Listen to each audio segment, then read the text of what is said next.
Hello beautiful people, watch me as I use Kolo lace for a beautiful neck design. To attach the lace trimmings at the neck parts, I'll place it on it like this.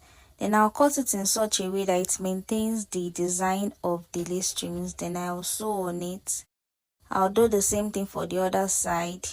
Place it on it, cut it, then sew on it.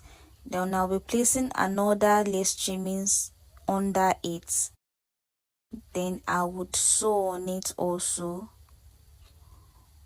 cut it. Then I'll just keep repeating the process till I'm done with the neck.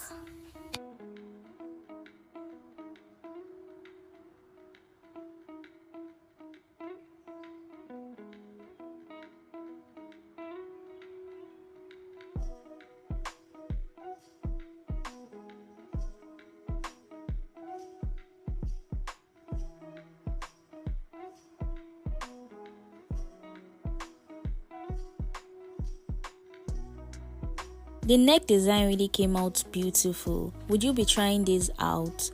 Link to the full tutorial of the 6 pieces gown with lace trimmings is up on the channel.